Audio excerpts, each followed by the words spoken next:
Okay, guys, you should be able to see the screen and hear me. Just confirm, and we can get started.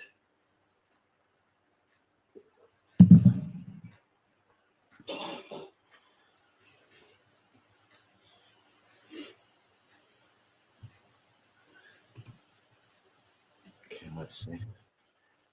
Let me know you can see the screen, guys, and that you can hear me. Okay, great. Thanks, Nick. Right.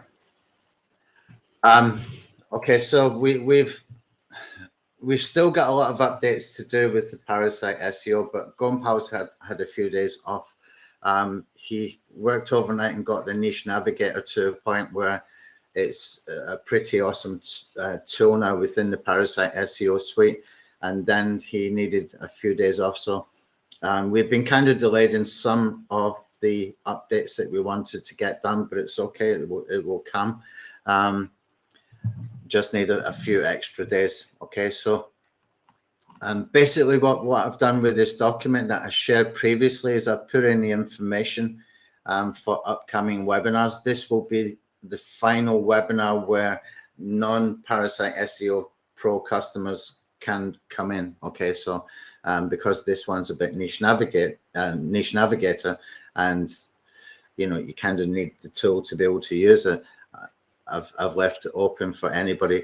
After this, then all of the other webinars are going to be sort of behind the membership. Okay, so only members will get access to those. Okay, so first, we got a new community platform. Okay, you should have received an email. Okay, I sent it out yesterday, and it's coming from a company called Forento.io. Okay, and it will be under the name of I Am Alphas. Okay, but the reason I've done that is because we have got several tools, and so the community there will have different categories for different tools, for Niche Blaster, for Serpentine, for Parasite SEO Pro, Ad Blaster, etc., etc. So we can keep the conversations organized within that platform. Okay, so you should have received that by now, and you will see here that we have sent it out, but just a few people so far have accepted. Okay, so I need you to check your email, and you will see a registration link basically, and you'll be able to come in. Okay, and inside here we've got a simple community. Okay, it's a very, very simple platform, but I kind of like that. And if you're able to access it right now, if you can later just respond to some of these posts so that I can see that the community thing is working. Okay, and that means that we've got a community that can be tracked. Okay, because on Facebook it's really difficult to try and track the different conversations. 1 minute sending you to Messenger, and then I'm just going around the circles looking at the same conversations and same replies and same comments. It was driving me a little bit crazy, so I decided we needed a better solution. As simple as that one is, it doesn't have to be anything fancy. It just needs to work. Okay, so that we don't miss anything important. Okay, so all of the training stuff will go in there. That includes some of the previous stuff that we have done. I will put some other training that we previously charged for. I'll put some of that in there as well. For example, Rapid Affiliate was a $497 course. I will put some of that training in here as well, where I feel it is beneficial to what we're doing with the Parasite SEO Pro and the Niche Blaster stuff specifically. Okay, so things like nurturing sequences for email list building and stuff like that is kind of important for anybody who's doing affiliate marketing or anybody who's doing any kind of email marketing for and driving traffic for businesses, affiliate marketing, anything like that. Okay, so just check that you have got that email. If not, then we will probably have to start manually sending them out. Everything was done via a CSV that I imported from Zaxa for everybody who had purchased Parasite SEO Pro. Okay. All right, today what we're going to do is we're going to go through Niche Navigator, okay? But there's more advanced stuff. You can see down here, I've got it down to the basics, but I've got another tab over here, and it goes a lot more into detail, okay? So we're getting to the real strategy stuff today, not just how to use the tool, but some of the best practices and tactics, if you like, for what we're going to be doing with them, okay? Now, one thing I did want to have ready before today was a trigger headline tool. We don't have it yet. Gunpowder had some time off. What I did in the meantime is I created a GPT, okay? And this simple GPT, all you need to do is paste your article in here, and it's going to give you some headline ideas, okay? So all you do, just paste.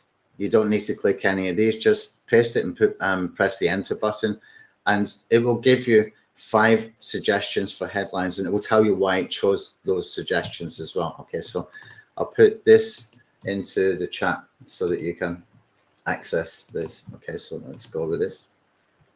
There we go. Okay.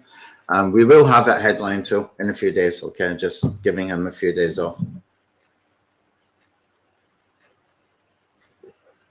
Okay, Nick, there's no monthly fee. If you've been invited in, Nick, you're not going to be paying anything. I have options for free, and I have options to invite people with no charge. Okay, we had to fill in the framework that they provided us in order to set it up, and one of those frameworks was these paid options. But if you invite people in to register, there is no fee. Okay.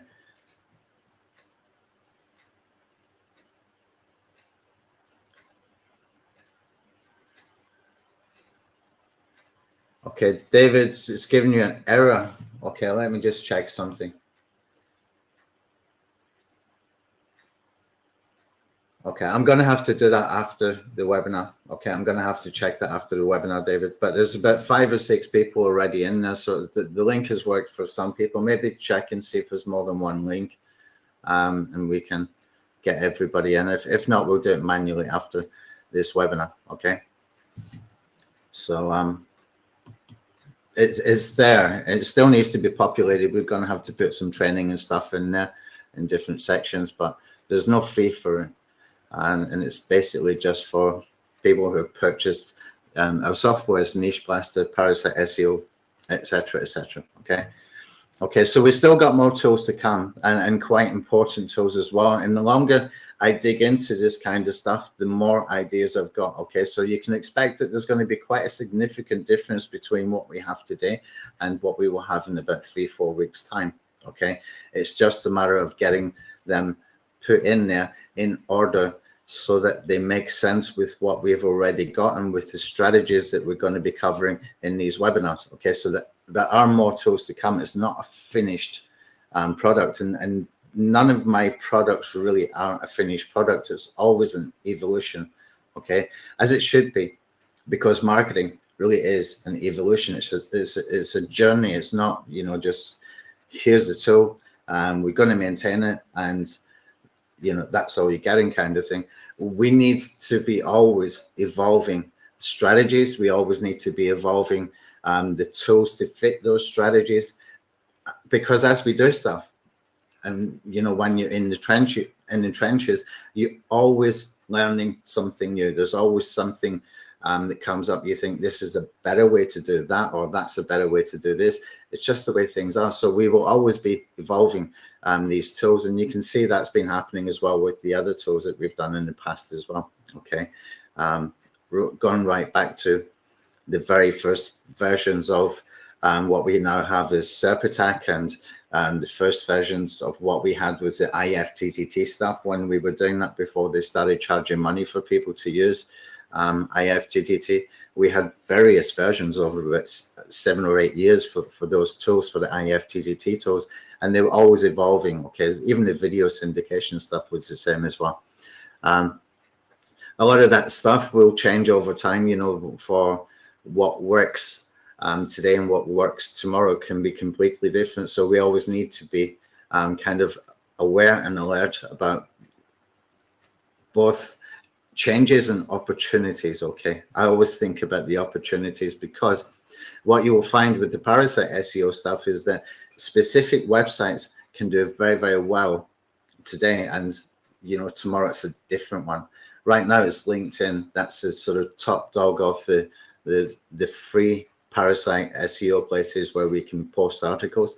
And previously it was Medium. I think there was another one previously called Rebel Mouse or something like that. I could be wrong on that name, but there was something, that kind of name, and it's changing all the time. It's not every week it's changing, but from time to time it does change, and new platforms come up. Okay, so we always need to be evolving, and as we are evolving, then the tool will evolve with it as well, and that includes adding new stuff or tweaking the stuff that we have got. Okay, so there's still more to come, and we're not finished. Okay, I just gave him a few days off. Okay, I'm going to do, in the meantime, while Gunpow's having some time off, I'm going to do some more GPTs similar to this one. Okay, I will do some more GPTs. I will do one for the EEAT kind of articles, and that can be very, very good if you want to create just one piece of content that is optimized the way that Google really wants it to be optimized, where you're going to be using expertise. You're going to be showing some expertise and authority and experience with products, especially with reviews. And to be able to do that, it needs to be done in a specific way. Okay, there's things that you need to input to be able to get that kind of article out. But what you can do with that, once you have got it, is you can use that for all the other articles to link to. So it's going to be a kind of buyer intent kind of article that you're using that for. Okay, I'm going to cover that stuff in just a few minutes with the buyer and informational intent. We'll go quite deep, or reasonably deep, into that. Okay, we're going to be moving webinar platform as well pretty soon. It's not going to make a huge difference to you, but the reason I'm bringing it up is because I'm probably going to do a couple of test Q&A sessions with that system before we get into the real training stuff with that system. I had an option for Demio to continue for another month or just cancel it because I purchased another one, but I decided to stick with Demio for one more month. So in between, we'll probably do maybe 3 or 4 Q&A sessions or something like that on the new platform, just till we all get used to it, because it will be a different user interface, etc. Okay, now the done for you services. Some people have been asking, questions about the weekly and monthly stuff that Stephanie is doing. She's running that on her own. Okay, she's doing the done for you services for Niche Navigator. So if you create 30 articles with Niche Navigator, she will take all 30. She will put it into LinkedIn and format it, etc., etc. I'm going to come back to the formatting stuff a little bit later.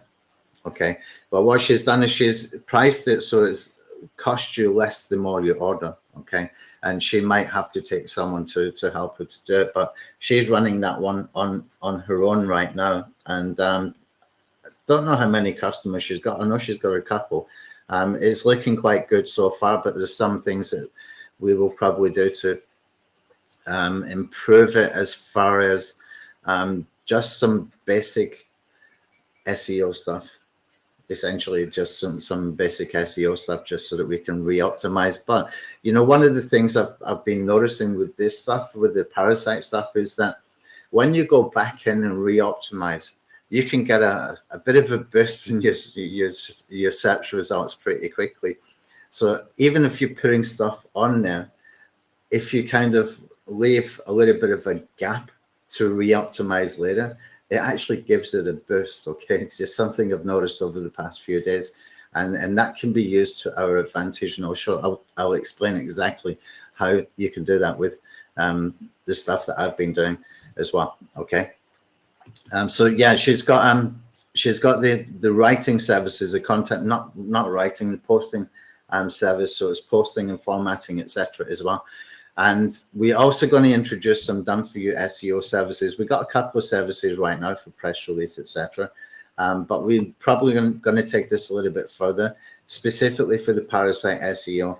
and specifically for YouTube, it would work for both, because both are kind of parasites in the sense that you can get pretty aggressive with the link building kind of stuff for those platforms. Okay, YouTube, LinkedIn, medium.com, etc.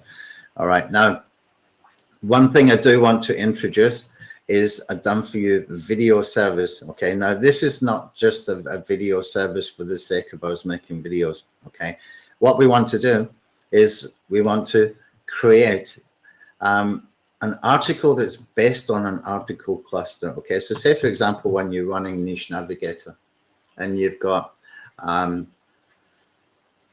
well, basically you're going to have a bunch of buyer intent, commercial intent keyword articles created. Okay, now what I want to do is, what I want to introduce as a service is for Stephanie to create one video that is a buyer intent video that can get into all of those articles. Just one video goes into all of those articles. Okay, and the reason I want to do that is because it will help with the time spent on the site. The reason for that is because it's going to be a sort of animated text kind of video, and you can see the kind of examples that we did with the pre-launch. Okay, it's not going to be exactly like these pre-launch videos because it's not a pre-launch kind of thing. Okay, but you can see that we have the animated text. Okay, so that makes it a little bit more probability that people will spend more time on the actual page, on the actual article. Okay, and we can use that specifically for sort of call to action videos for whatever product you are promoting. Okay, whether it's your own service, whether it's an affiliate marketing product, and just to make one video that will go in all of your articles, your buy intent articles, and even your information articles, you can do that with as well. Okay, it just gives us that extra sort of call to action kind of piece of content that we can use, but it also will have some other benefits like the engagement for search engine optimization, and also within the platforms as well, whether you're using it for Medium or LinkedIn or anywhere else. Anywhere you can increase the time spent on the page is going to be a ranking signal to Google. Okay, so we will introduce those hopefully sometime this week. Just take a quick drink here. Joy, we are sort of going through the A to Z stuff in the webinars, but yeah, there will be a breakdown of all of the tools. You got to understand as well that as we're building out the tools and new strategies come up, I will get a new tool built. And it doesn't mean that I had a master plan at the very beginning of it to go and create 12 content tools or 7 content tools. Okay, it just means I'm spotting stuff when we're building. Okay, I'm spotting stuff as we are doing stuff when we're in the trenches, and therefore I go and get gunpowder to build a tool specific for a strategy that we are putting together. But these webinars will cover each and every tool as we go forward as well. Okay, so we can break down these webinar recordings and put those with a little sort of checklist underneath each sort of cutout of that either demo or explanation of what that tool is for. Okay, but there's no sort of step 1 use this tool, step 2 use that tool when it comes to the content tools. Okay, the content tools are used in different scenarios. Okay, so if you want to do affiliate marketing campaigns, the best tool is the Affiliate Edge. Okay, if you want to do content rewriting, the best tool is the Outlook Edge. And if you want to do just content that is based on somebody else's article that's ranking very well that you like, then you would use the Content Edge, etc. Okay, so we're going to go through them all one by one, and we will, you know, from that point we will start to break down those replays into sections that will be easier for you to sort of consume, and there will be a little checklist underneath each. Okay, Okay, so the rest of the upcoming webinars, you can see what's coming up here. Okay, I just left that in there so that people can see. Okay, now let's get into the proper training. Have you got anybody got any questions before we get into the training anymore? David, not those style. Those style are done with Canva. Okay, we cannot connect with Canva from the desktop tool like Niche Blaster because it's a different kind of code needed. Even though they've got an API, it's using JavaScript or something like that that Gunpowder is not using within the Niche Blaster tool. So it's not possible for us to be able to create those kind of videos. But you can do them in Canva yourself quite easily. It's just a matter of learning, you know, the basics of how to create videos with it. I might ask Stephanie if she will do a video showing how it's done and, you know, sort of put that into a training area. But she does them quite good, and she's very, very good with the Canva stuff. So she's quite proficient and been able to knock them out quite quickly as well. Okay.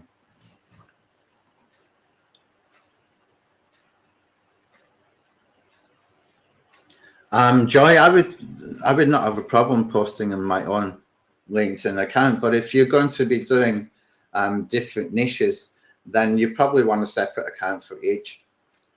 Okay, so if you're doing, you know, if you're doing an affiliate promotion this week and you're doing a different affiliate promotion next week, if it's in the same niche, then you should be fine. Okay, but if you're using different niches, then better that you have a separate account for different niches, okay, or services, whatever it is you might be doing. Okay. All right, so let's get into the strategy stuff. Okay, that's what most of us have been sort of waiting for and building up to. Okay, so some basics about the Niche Navigator, which we're going to cover today. I mean, Niche Navigator is probably going to be the most used tool, but you need to understand what it is and what it is not. I had a question the other day. Somebody had asked, does that make the other tools not relevant because we've got Niche Navigator? No, it does not. It does not even close. Okay, you've got to understand what it is and what it is not. Okay, now I'm just going to start this in the background here so that we can, let me just do my settings over in the other window.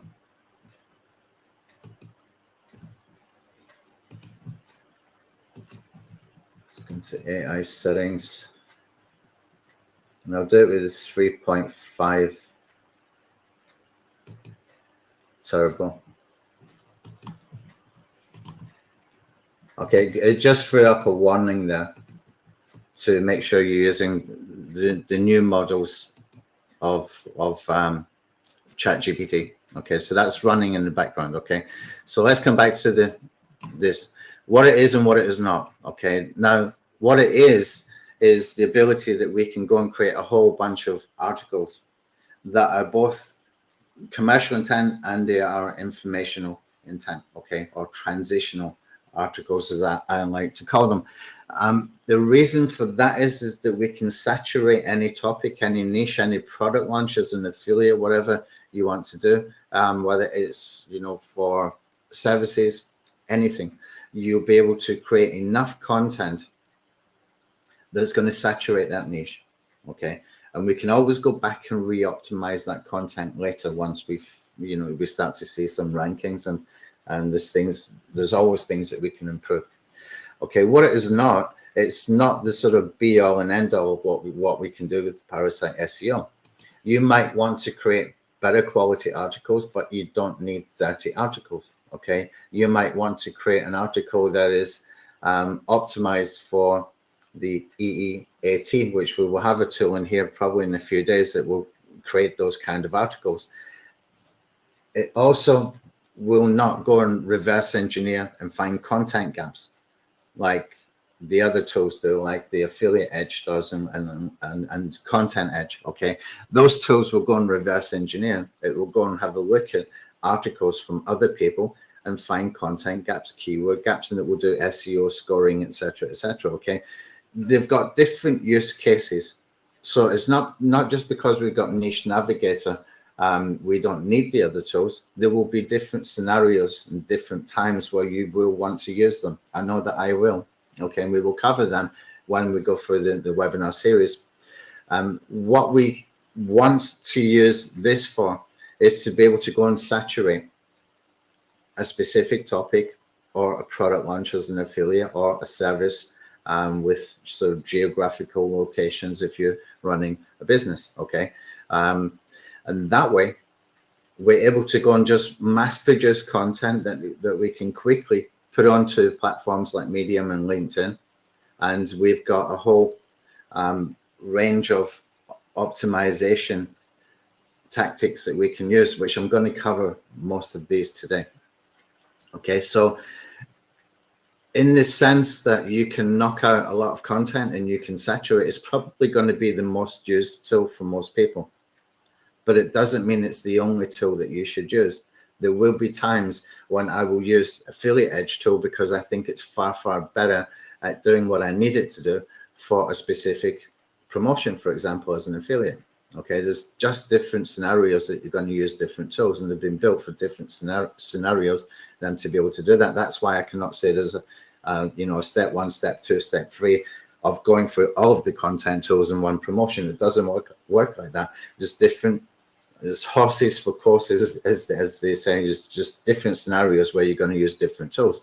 For example, okay, if I am going to do an affiliate promotion with the top webinar tools for 2024, okay, I am unlikely to want to use the Niche Navigator. Why? Because I would be far better to use the Affiliate Edge tool, where I can put in multiple URLs from other people that do posts that are sort of multi-product posts or a list style post. Okay, does that make sense? So I don't want to create just informational and buying intent articles on, just the topic of webinar softwares, when I can create the kind of content that Google is ranking on the first page. And you will see, if you do those kinds of searches, if you do searches even for something basic like high ticket affiliate, if you just type in that keyword, you will see it's full of posts like 19 top high ticket affiliate programs and 31 top high ticket affiliate programs. That is not going to be useful for the Niche Navigator. The Niche Navigator is not going to be useful for that kind of a post. Okay, but the Affiliate Edge is, and the reason why is because you can put in multiple URLs. Okay, and it's going to replicate that style.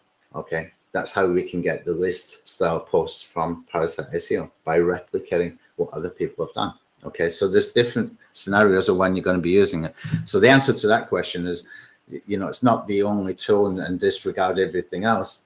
It just doesn't work like that. What it does do is give us the ability that we can knock out enough content that we can totally saturate a niche. This is finished already, this campaign, as far as the basic stuff before we get to the articles. Okay, you see it's super fast, really, really fast. Okay, now we've got our article suggested for buyer intent.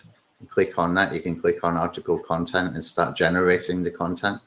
Let's just do the first one. One thing to notice about this, you've got to check here. Okay, you will get a pop-up when it comes to this point to say that it's finished, and then you have to go and generate the articles. You have to checkbox the article that you want to run. Okay, and you must remember to uncheck it when you go and check another one. Otherwise, it will try to do 2 at one time, but I find it does incomplete articles if you do that. Okay, we do not want incomplete articles, but it doesn't take very long to be able to do this. So just checkbox one at a time, click on the article generator, it will go ahead and do that. Okay, you can see that we got the articles here for the informational, then we got the articles here for the subtopic. Okay, now we had to do this with sort of semi-automation. We could not get it to do articles at the quality that we wanted with one click all the way through to go and create 30 articles. We could probably stretch it to be able to do 30 articles, but we found that when we were trying to do that, it was cutting off and not completing. And also the quality of the article content was not as good as what it could have been. Okay, it just was not as good as what it could have been. I've got an error here. I'm not quite sure why. Let me try another one. Just run this again. Could be something in my settings. So what we've done with this is we've got it to do section by section in the background. Okay, so we're not just saying like create 30 articles and here's the titles. What we're doing is we're giving it one article title, and we're telling it to go and create an introduction, and we're telling it to go and create the subheading content, etc., etc. So we're getting a deeper and a better article. Okay, so you can see this is starting to populate now. Okay, so we've got the first part, second part, etc., etc. And this will just keep building out, and it's actually quite fast, and it's giving about 250 words for each. Okay, so we're able to go and do that, but it's just a single click. All you have to do is just keep coming back to it and click the button and let it go and create another one, etc., etc. You can see that's filling up quite nicely now. All right. Okay, Tom, you still not got access to ChatGPT Plus? I would try and create another account because I thought it was available to everybody. Which country are you in? Okay, Graham, if you're getting the same error, I'll have a look into it, but this is the first time I've seen it. This is the first time I've seen it personally.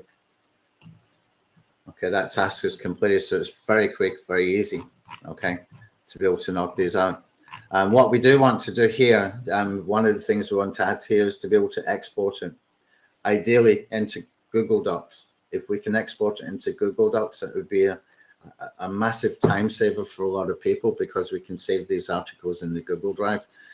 That's one of the things I've asked to get done. But you can see it's just very, very easy. That's 2 clicks and I've got a very good article. If I want to do more articles, I just have to go through them one by one. Okay, and just click on generate. You need to have ChatGPT Plus if you want to use the Turbo. Okay, if you don't want to use the Turbo, there's ChatGPT 3.5 in the AI settings. When you go into the settings over here, I don't want to open my AI settings because I've got my API key here, and if this webinar replay goes onto YouTube, then people can see the API key, etc. So I don't want to open those settings, but you have options there for 3.5 if that's what you want to use. Okay, but when you get to the 3.5 Turbo, that is GPT Plus. Okay. Okay, so you can see that's working well in the background. Okay, so I'm just going to move this over and let it do what it's doing.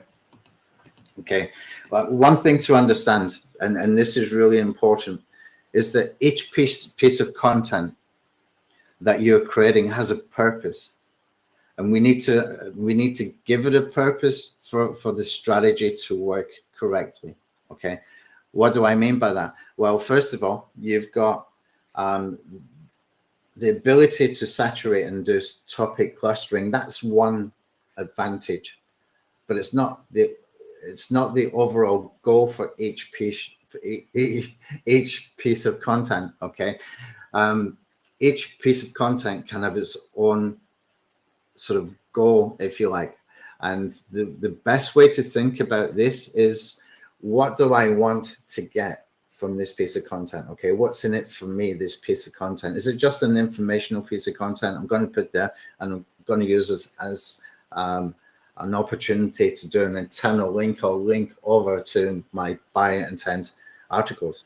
Or you can take a step further. You can get better into the audience building stuff, which is really, really important. Okay, any good marketer is building an audience. It's probably the #1 goal of any top marketer. Okay, why?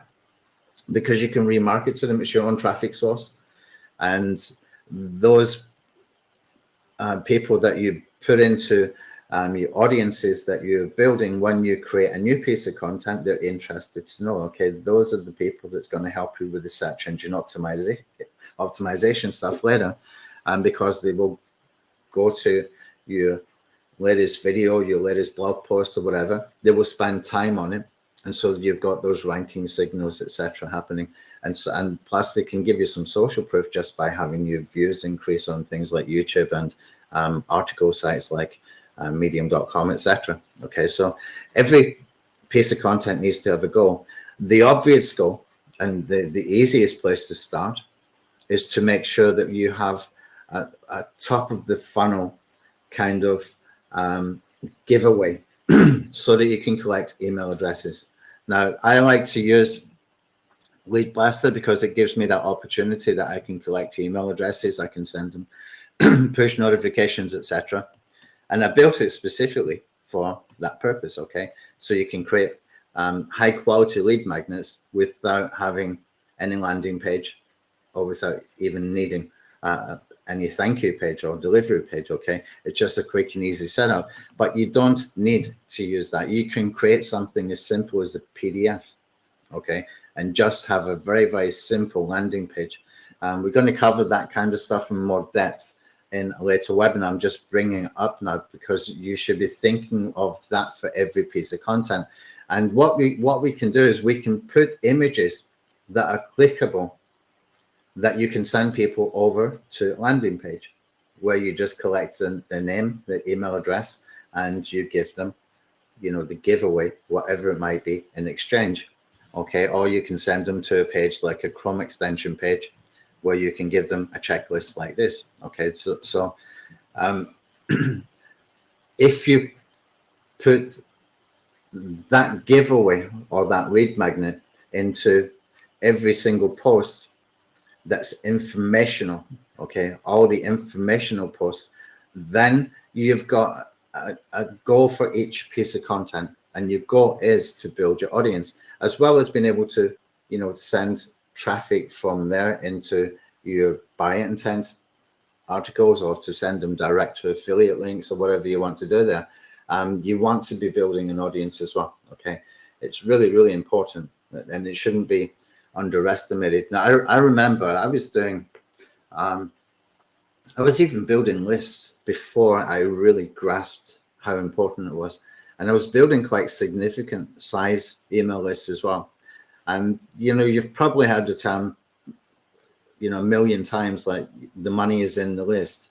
It's true, but you don't actually grasp it until it happens. And when it does happen, you're like, holy crap, I've ignored that all that time. How much money have I wasted? You know, it's that kind of situation. I used to have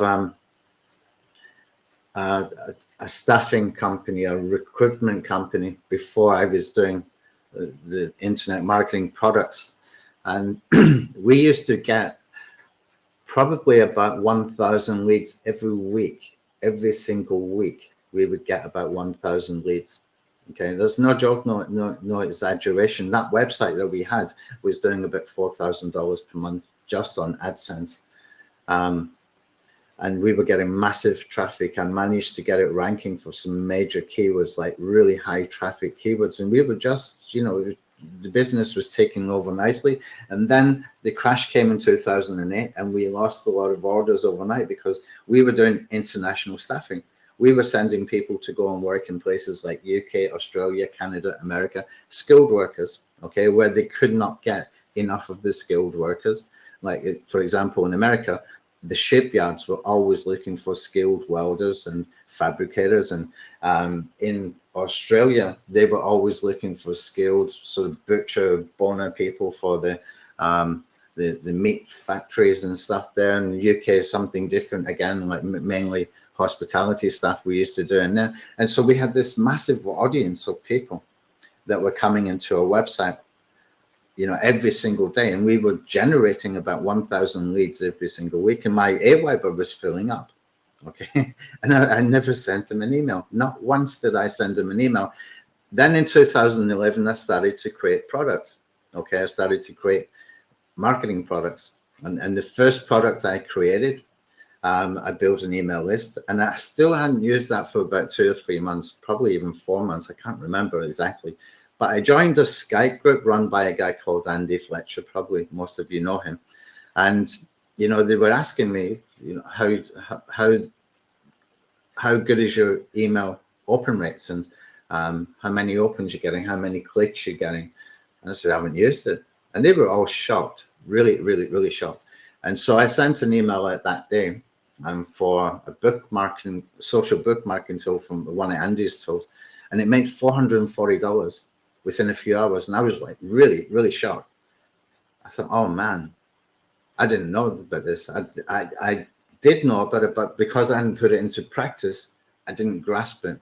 I didn't fully grasp the power of it. And so I sent out an email the next day. And this one was for, it was a hosting service, and it was some special deal. That made $1,500. Okay. And I was really shocked again. I thought, damn, I've just made nearly $2,000 in 2 days. And I haven't been using this email list of buyers that I have had for nearly 4 months. You should always be building an audience. Okay. It is really massively important. Okay. So if you're not doing it, and I know many people are not, you really do need to start doing it. Okay. It's just so important. You will find that it is responsible for most of your revenue as a marketer if you're doing affiliate marketing. Okay. And it can generate tons of revenue if you're doing e-com, and it can generate tons of revenue if you're doing a local business services. Okay. So you've got to be building your audience always. So each piece of content, if you use it just for that with the lead magnet, you're going to win. At least you're going to win an audience. You're going to start building an audience. Okay. And that is going to give you some leverage that you can use, your own traffic source that you can use anytime that you want later. Okay. Very, very important. When it comes to the buyer intent stuff, slightly different. Okay. Slightly different. Yes, you can use it for audience building, but you want to do something higher quality. Okay. Now I put a couple of examples here, and the examples are the way that we use Script Blaster. So in Niche Blaster, we built a little tool called Script Blaster, similar to what we got with the Parasite SEO. All of these tools here on the left-hand side, we call these plugins. Okay. We always have the same software framework, kind of like WordPress uses plugins. We use the plugins as well. Okay. And so we have a plugin on Niche Blaster. It's called Script Blaster. And all it does is it will create video scripts, but it uses 6 different ad frameworks, like the ADA formula and pin, agitate, solution formula, that kind of stuff. It does 6 different formulas. And also it will create a YouTube description. And it will create the video script that you can narrate, either use your own voice, get someone on Fiverr, or go to one of the text-to-speech services, and you can get, you can get that done if you want. So we give that away, and that is basically sort of higher quality giveaway that we can use to get people to take a look at Niche Blaster. Okay, so one of the reasons I wanted to build Parasite SEO is so that I could saturate that market with multiple angles about AI video stuff. I mean, really saturate it. I'm not talking about one niche Navigator project. I'm talking about maybe 40 or 50 of them. Okay, just completely saturate the market so that I'm everywhere with this. And that's sometimes what you need to do, especially in the competitive market. But you've got the edge in the sense that a lot of people are using their own websites, and it's going to take them time and probably a lot of money if they want to rank for some of the keywords. But you have the advantage because you can use the Parasite platforms, and you can saturate the niche with the free platforms, and you can also expect that you can knock out more content than they possibly could unless they're using a tool like this. Okay. So that you've got that massive advantage, and that's really why I wanted to build this at the beginning. So when it comes to the buyer intent giveaways for building your audience, it's a different audience, and what you want to do is you want to cut out the nurturing at that point.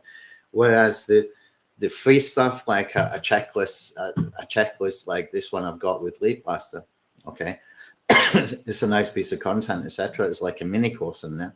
but there's nurturing to be done here, okay? Whereas the buyer intent doesn't actually have nurturing except for when you're using bonuses, okay? What I mean by that is if I'm giving Script Blaster as a bonus, then I'm directly sending them information from that point forward about Niche Blaster, okay? So the free tool leads to a nurturing sequence that is all buyer intent, all of it, okay? So I might send them examples of videos that you can create with Niche Blaster and, you know, different ways that I can showcase that particular tool. You can see as well how Paul Murphy does it. Paul Murphy, he's a top affiliate. What I like about Paul is that he just seems like a normal guy, but what Paul does good is he's quite smart in the sense that he's been doing this stuff for a long time now. He's been consistently getting results right from day one. But he seems very, very approachable when he's on the webinars. But the main thing is that he just gets things done. He just takes action, gets stuff done. And when you have a look at the way he does stuff, you can see he's got a Facebook page here, and he's talking about a free magic traffic funnel. All that is a funnel that he has created in ClickFunnels, and I think he did another one with Kartra or one of those other services. The one that, what's his name? The one that Mike Fosame has. I know he's done one for them. I think it's called Groove. And what he does is he basically tells people, I'm going to give you free training on a magic funnel that generates tens of thousands of dollars for me every month. Okay. And so he's giving them something that is really buyer intent because they need to create an account with either ClickFunnels or Groove or Kartra, whatever one is using here, to be able to, you know, to be able to use it. So although he's giving it away for free, he's going to get affiliate commissions. And so you can see how that works. Okay, so it's two different kinds of goals for your buyer intent stuff and also for your informational intent stuff. Okay, does that make sense?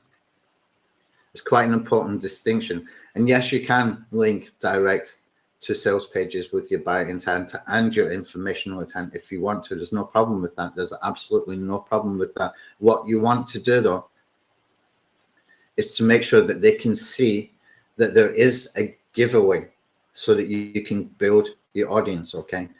You want them to do both ideally. Click, open in a new window, go and get something for free, get an email from them, an email subscriber, okay? At the same time, you can do an autoresponder sequence that gives you multiple times that you can market to them while you still have a link to direct to the sales page with your affiliate link in the same article, okay? You can do both. Let's just have a look at Paul Murphy a little bit more because his stuff is it's kind of interesting for what we are doing, okay? And you can see here, if I go to his YouTube channel, this might help some people to sort of really understand what we're trying to do with the Niche Navigator. You can see these videos here from his YouTube channel. Let me just go to the latest videos. Okay, this is for Russell Brunson's new product, Secrets of Success. Here's another one for Russell Brunson. Here's another one for Russell Brunson. Here's another one. Here's another one. Here's another one. You can see he's hitting it with multiple angles. Okay, he's hitting it in, you know, just multiple ways. That's what Paul does very, very well. Okay, he will basically cover it in different angles. He will cover the topic with multiple videos. And often, I don't know if he's still doing it, but often he used to have a whole bunch of video links. Let me just open one from all the videos in the series inside. Yeah, he's not doing it anymore. He's got one or two, but he used to have like a list of all the videos he had done for that promotion all inside. It's kind of fiddly to do, which is why I built a tool to be able to do that. We actually have a tool that does that. and you can update it in seconds. And so if you did like 8 videos about a specific product, that tool will put the links in for all 8 videos in a single click into the YouTube descriptions. And then if you update it anytime, you just one click, you update it, and it updates all of the videos. It's kind of fiddly to do. Maybe that's why he stopped doing it. But he reckoned at that time when he was first doing that, about 3-4 years ago, that helped him to rank on Google quite often. And I think people just started copying him from that point forward. And then people like me created tools to automate it. But you can see the way he does the promotions. He just hits it from multiple angles. And plus, he's got a lot going on with the email as well. With his email list, he's constantly sending them things out, sometimes 2 or 3 emails a day, which is fine if you've got an audience that wants to get that kind of content, that kind of information. It's perfectly fine. If people unsubscribe, that's fine as well. You know, they don't want that information. It's absolutely okay. But what he's doing is he's covering it with multiple angles, and he's covering it with more content than probably other people are doing, which gives them the advantage. But if you look at how much content there compared to what we can do with the Niche Navigator stuff, I mean, it's chalk and cheese, right? So you have a massive advantage with this kind of technology to be able to do this. And you don't have to accept every article that's here. You can just cherry pick the ones you want if you want to. You don't have to do all 30. It's entirely up to you. But that's basically some form of sort of topical clustering that Paul does with YouTube, okay? Only we're doing it with articles. You can do it with YouTube as well if you wanted to, okay? So to be able to do that, you need to find your angles, okay? This is really important. If, for example, I'm doing a promotion for, say, Niche Blaster, okay, because it's a simple one to explain, then I've got multiple ways that I can approach it. I can approach it with the angle that you never have to manually optimize a YouTube video again. Why? Because we have got a video re-optimizer tool that all I would need to do is upload a video, give it 5 minutes, okay? You give it 5 minutes, so you have to wait for YouTube to create the auto transcript, the closed captions kind of things. It does that automatically, but it needs a few minutes to be able to do that. Once that is there, then we can use the video re-optimizer tool in Niche Blaster and pull in that video, and it will pull in the transcript, and it will read the transcript, and then it will create a new title. It will create 3 paragraphs of text. It will create tags and hashtags, and even put the key moment timestamps, okay, all in a single click, basically. And when it's able to do that, that means that I never have to manually optimize a YouTube video again. So that's one angle. Second angle could be something like 4 ways to do affiliate marketing videos within 5 minutes. 4 affiliate marketing videos within 5 minutes kind of approach. Okay, we can do like the, you know, that kind of speed, efficiency. Don't have to work hard, let the software do the work kind of thing. That's another angle. And then we could do other angles where we can talk about like storytelling plugins, okay? And we can do other angles for different things. So you're hitting it with multiple angles. Now, what you would do, or what I will be doing for that, exactly for Niche Blaster, is running multiple Niche Navigator campaigns, 1 for each angle, okay? And that means that I'm able to go and create content about optimizing videos. And then I'm going to have links to Niche Blaster, but also I'm going to be having a giveaway for Script Blaster. Okay, anybody who wants to promote Niche Blaster, by the way, we can give you the ability to be able to give away Script Blaster for that purpose. Okay, so that's an easy one to start with, okay, and it's a good one as well because it's monthly recurring and most people will come in.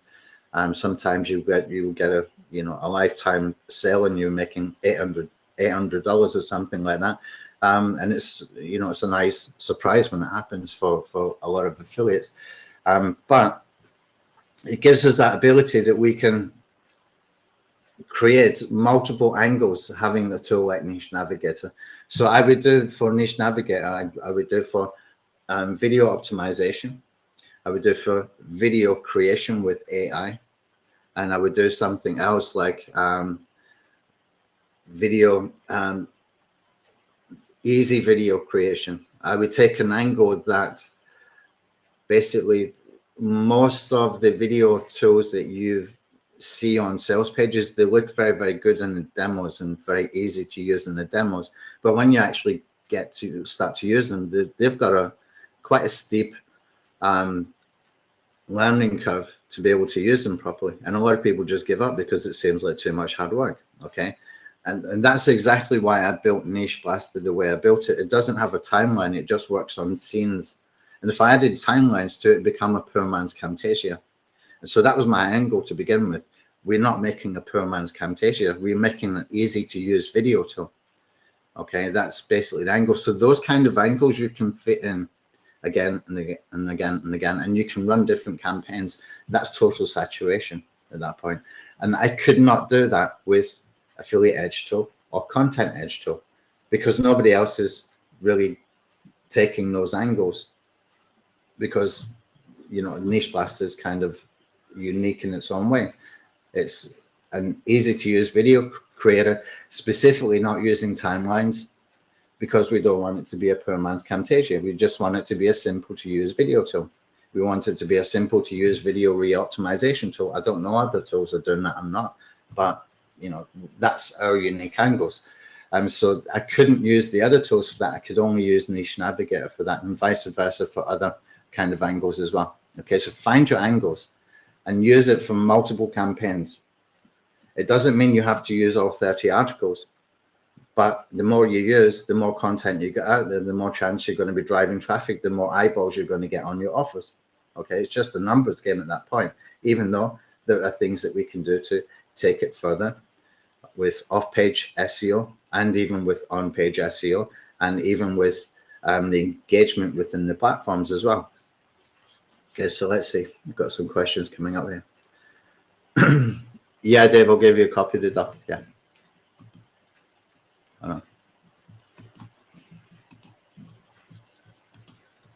Yeah. Okay. The previous one as well.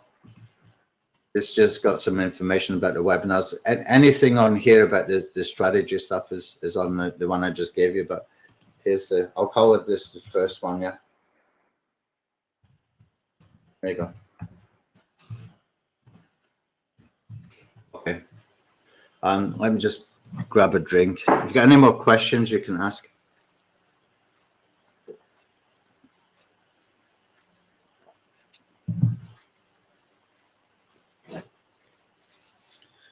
I've got my black tea and my ginger tea. I'm drinking between the two. All right.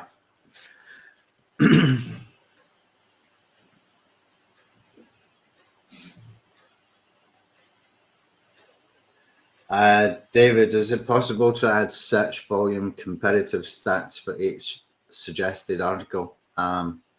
So you can prioritize the content generation.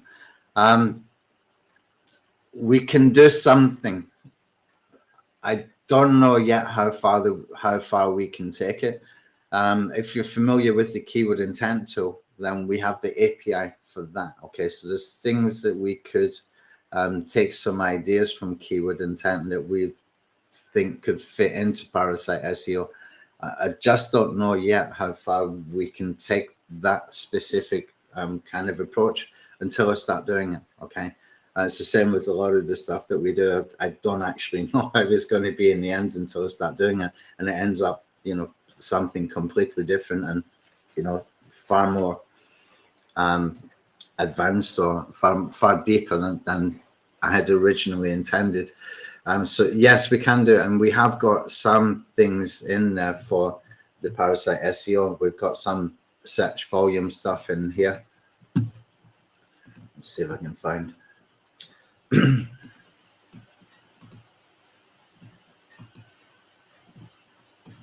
if I bring this over here, we're going to get into identification of buyer and commercial intent keywords. You see we've got search volume, competition, cost per click.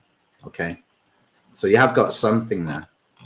But what you're talking about is the competitiveness, like keyword difficulty. Okay, we would have to make our own sort of guesstimation of that. Okay, there's nothing in the API that we use that would be able to give us that. You know, Google just doesn't give that information. We have to work it out according to the authority of a web page versus the intent of the keyword versus the competitors that you've got and how many backlinks they've got, and all kinds of stuff goes into those kind of algorithms for people to be able to use to put keyword difficulty within the keyword tools. And because it's not our main sort of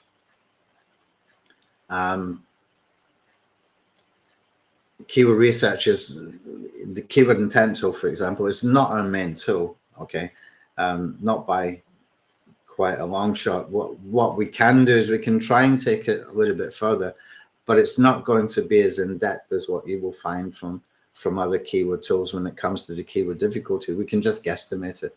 Okay, but we can do that, but we do have something there. And you can put this kind of information, these kind of keywords, into other tools as well, just to be able to get a quick overview. One of the best keyword tools, and probably one that we should add the API for. If I go into Google and I type in here, ClickFunnels, let's give it a second.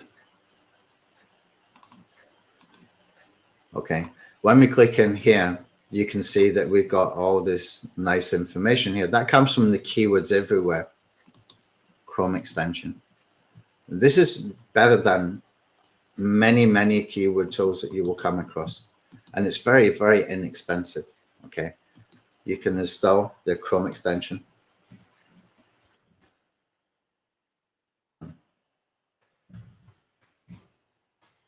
Yeah, Michael, we'll probably have to do it manually. Yeah, we'll probably have to do it manually and send out the information. We did send it out, and some people have come in, but I don't know why not everybody has got it. I'll try and resend automated from their system and see if we get more people in, and then we'll have to do the rest of the people manually. But yeah, we will do that.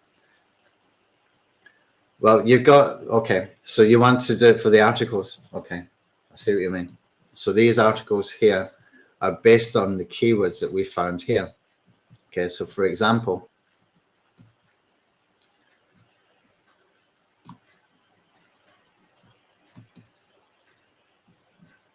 we got the suggested articles here, 10 of them. Okay, these are supposed to correspond to the keywords that we found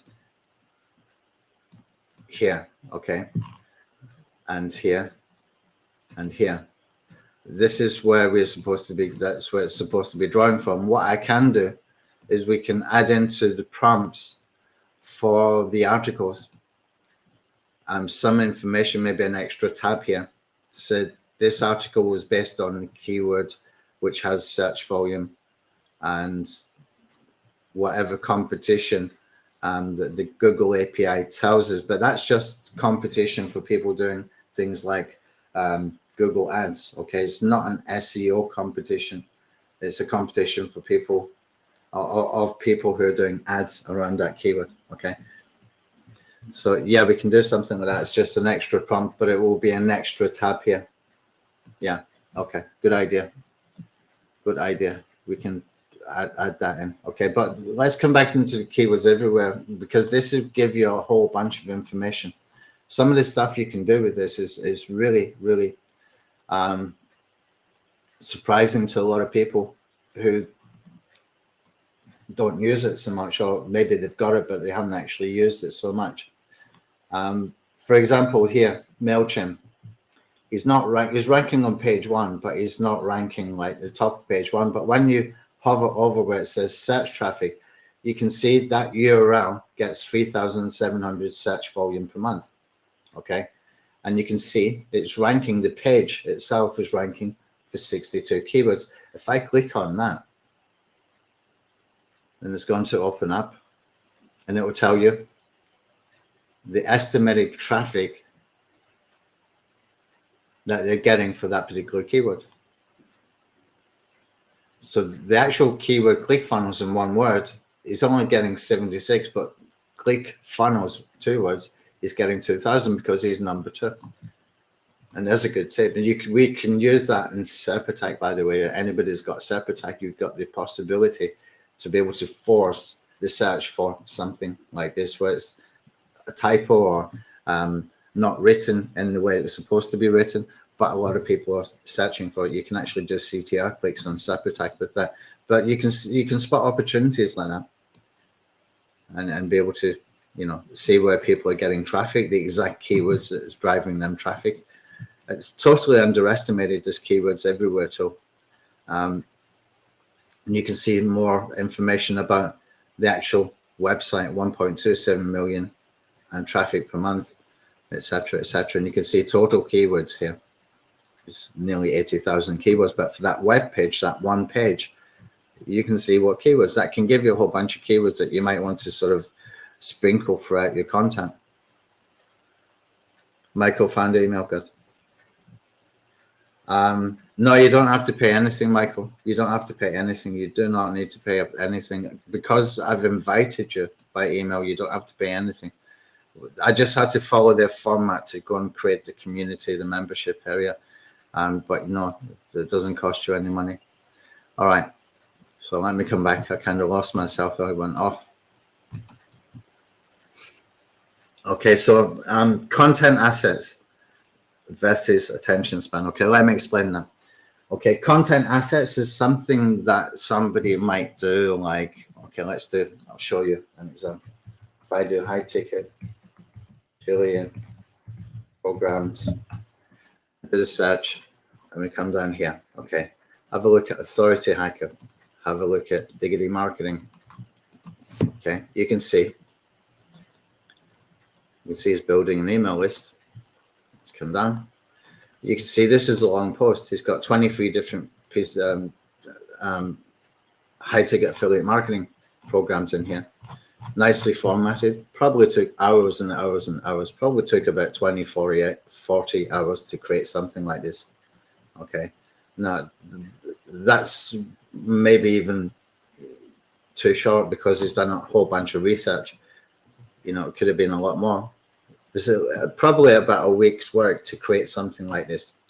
That's what I call a content asset. Okay, that's a content asset. This, again, from Matt. They've got a Black Friday deal on, by the way, for Affiliate Labs. I'm probably going to join it myself. And it's a very, very good program that they're teaching some really cool stuff. And you can see, again, it's probably about a week's work to put that kind of information together. It's not just the writing and the formatting. It's the research that goes behind it. These are what I call content assets, okay? And content assets, okay, versus attention span optimized content, which is what we are doing, okay? This is what we are doing. ParasiteSEO Pro was not designed to create content assets. You couldn't do that with a tool. You could do parts of it, okay, but you still have to sort of put it together yourself. What we're doing instead is attention span optimized content, okay? The optimized content being that we are optimizing it for the search engines. We're also optimizing it for conversions, okay? You've got to understand that in that environment of places like Facebook, where you can post stuff, and medium.com, LinkedIn, there's a lot of distractions, okay? Massive amounts of distractions. And when you have a post like I just showed you there from Authority Hackers or from Matt Diggity, he's got people on his site where they are just focused on that one article, okay? There's not so much distractions. He puts the best content assets into that site. He probably spends, to get something like that done, $1,000, $2,000 maybe, to get a piece of content like that done. But it will bring in traffic for years and years and years and years once it starts to rank. But of course, he has to do a whole bunch of backlinks, etc., to make that rank, okay, because of a lot of competition. Versus what we're doing, attention span. We cannot create long-form articles. We do not want to create long-form articles.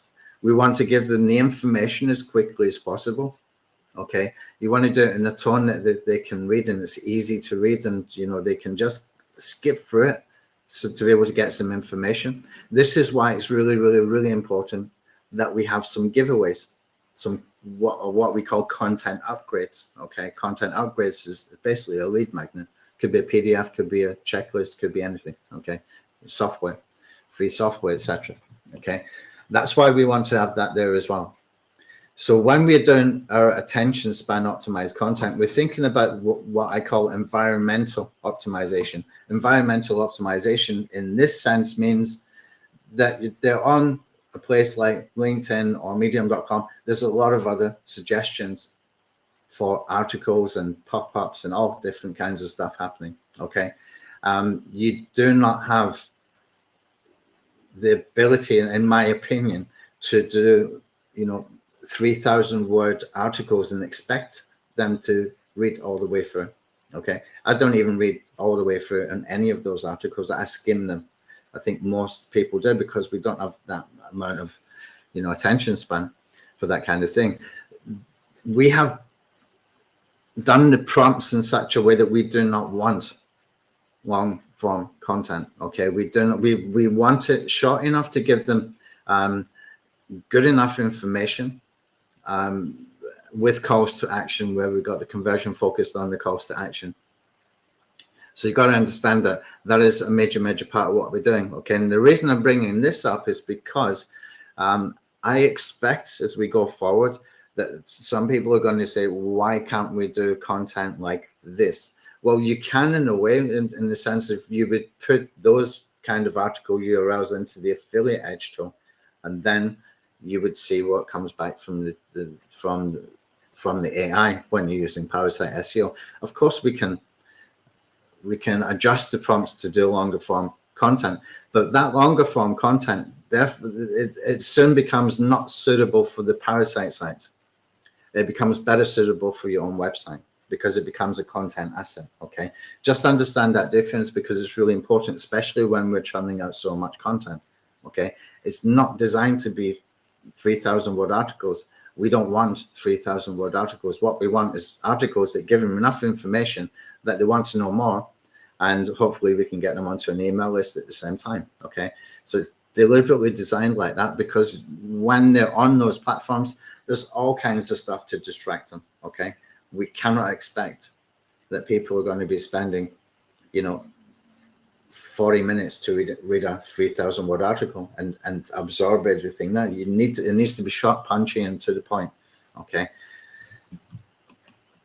I'll cover this in more detail in another webinar. Okay, I've put down here, this is just for me. Okay, I need to remind myself that we're going to be covering that in another sort of webinar. Okay, so that takes us more into the tactical stuff. That's the basic stuff, okay, that we just covered. Okay, what it is and what it is not. Every piece of content as a goal, buyer intent versus informational, and how we use the buyer intent and informational for different types of giveaways or lead magnets for different purposes. Okay, the buyer intent, you're cutting out the nurturing.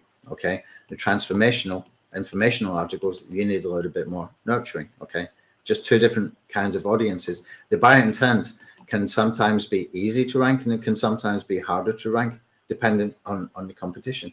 That's why you want to find your angles. Okay, so you can hit angles that other people are not hitting. It's all about the angles at that point, especially with the commercial intent kind of buyer keywords. Okay, and the content assets versus attention span. Another thing to mention about this is that if you've got competition like I just showed you there for high ticket affiliate, sort of 3,000, 5,000 word type posts, then you really do need to be using different angles. you must be using different angles, unless you want to go and spend a week creating a content asset and waiting for months for it to rank in your own website. You would not put a content asset on a Parasite. Okay, you just would not. It's just a waste. And it's hard to reuse it again. Even if you took it off and put it on your website later, it's harder to reuse it then. Okay. And if you create a content asset, it's going to invite backlinks. Okay, so you really want something like that on your own website when it comes to a content asset. Whereas this stuff that we're doing, we can multiply what we're doing here just in a few clicks. Okay, it's very quick, very simple, very easy.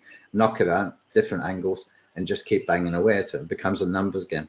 Okay, then we can go and find the angles that they possibly cannot find, even with, 2 weeks work within one article. They still cannot hit all the different angles that we can hit, okay, with automation. And a lot of these guys know that too.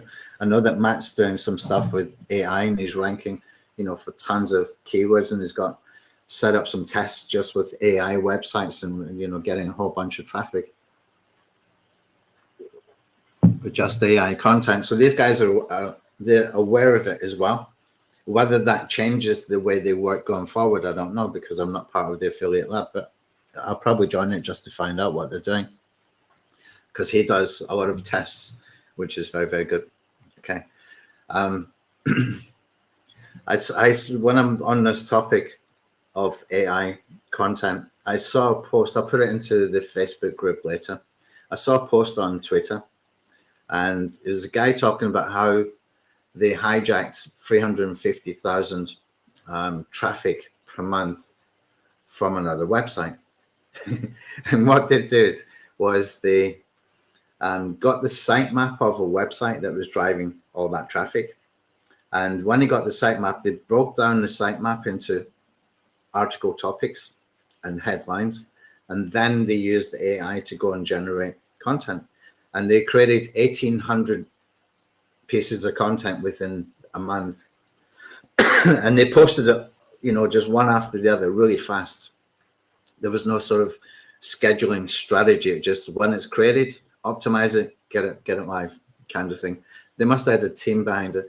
They ended up taking a lot of the traffic from the other site where they had copied the information from the sitemaps. So if anybody's thinking that AI content won't rank, it's just not true. What is important is the information useful? Is it helpful? Does it help solve a problem? Does it help to make a decision, whether it's, like a review post or something like that? And that's really all that matters, it seems right now, but that can change with Google at any time. Okay, but that's a true story. I'll post a link for that Twitter post into the Facebook page. It's interesting. So that gave me ideas. What if we could do that with the Parasite SEO? Okay, so I'll find out when Gunpal comes back if we could do something like that. And if we could, then it is really, really, really important that we're able to export automatically into Google Docs, because that would be just massive amount of content if you wanted to go for like 1,800 posts or something like that. But the thing is as well, the buyer intent, it takes me nicely into this point here. Okay, the buyer intent stuff. You don't need 1,800 articles. Okay. Don't know if any of you are familiar with a company called Content Mavericks. I've been reading Chris's stuff for quite some time. He used to work with AppSumo, and he's got some interesting stories about, how he's created his content system that is really built for your own website, not for Parasites. But he talks a lot about the buyer intent and information intent as well. And what they do is they create 4 pieces of buyer intent content for every 1 piece of informational intent content. Why? It gets less traffic but higher conversions. Okay. When he worked at AppSumo, they had something like 150 articles.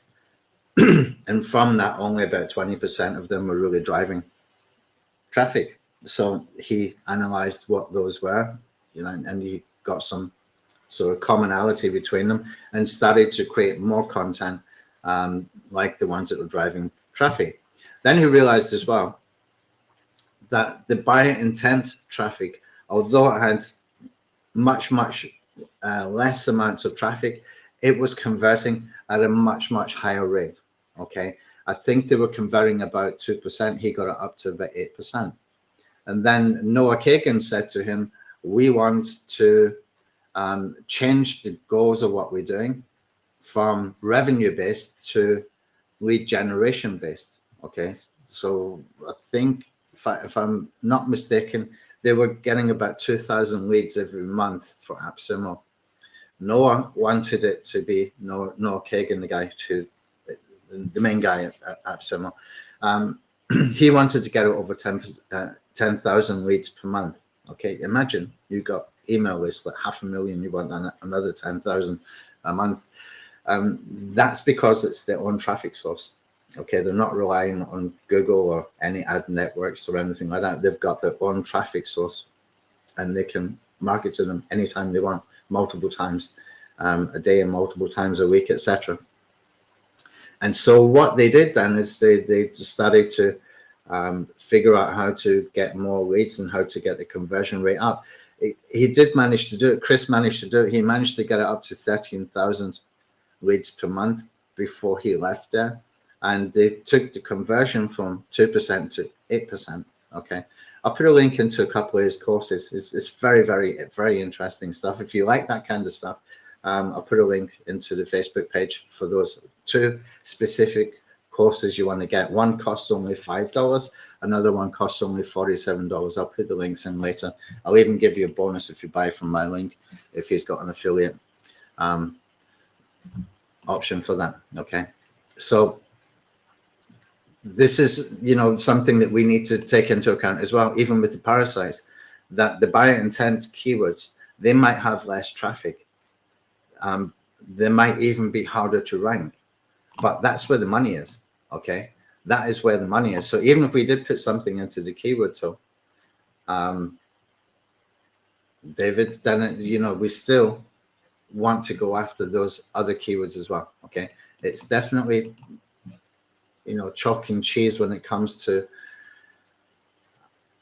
what you can expect to get from it, in the sense that if you put 10 buyer intent articles versus 20 informational intent articles, then the time you're spending with the formatting and everything else, you might have been better to do instead 20 buyer intent articles. Okay, because that's where you're going to get most return. Okay, this is suitable for affiliate marketing mostly. It probably will work for other things as well, but I'm thinking mainly affiliate marketing for this one. And again, you're going to need a multi-angle approach if you want to do this with more content. You need a multi-angle approach. Whereas in the Niche Navigator, we've got a ratio of 1 to 2. Okay, we got 1 buyer intent for 2 informational intent. If we have a look, where did I put the tool? If we have a look in here, we got the subtopics, we got 10 articles, we got the informational, we got 10 articles, and the buyer intent, we got 10 articles. We got a ratio of 1 to 2. Okay, it doesn't mean you need to use all 30. You might just want to run that with different angles, and just take 10 articles that are buyer intent and put 30 articles onto these sites that are just buyer intent. It's perfectly okay to do that, but the way we have created this was for topic clustering ratio. Okay, it's just a different ratio that I've used. If you compare this to what Chris is doing at Content Mavericks, it's 2 different things. He's doing the content as assets. They're basically content assets, and they take a lot of work. Okay, so when he's creating content, it's going to be similar to what you've just seen with the Authority Hacker and Matt Diggity stuff. That's content assets kind of stuff. But because we are doing automated, we have to go this way. Well, we don't have to, but it's just better if you want to do the topic clustering. Okay, but what we can do is you can run it 3-4 times with different angles, and just take the buyer intent keywords. That would work perfectly fine as well, but it's not going to compete with those guys unless we're using multi-angles. Okay, it's the only way that you can get around them is by outworking them, in the sense that you're creating more pieces of content, not in the sense that you're doing 40 an article takes 40 hours of research. Okay, which we don't need to do anymore anyway with AI, but still, you just got to understand the fundamentals of it. Okay, let's get into some more of the sort of tactical stuff. Your call to actions in LinkedIn, what we can do is we can add, you can make them clickable. For example, if you have a look at this guy here, I type in profit singularity. I always have a problem trying to say that word. Okay, if I go into LinkedIn,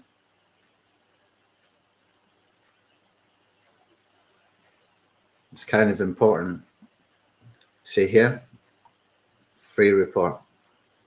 He's got a link and he's got this is clickable as well.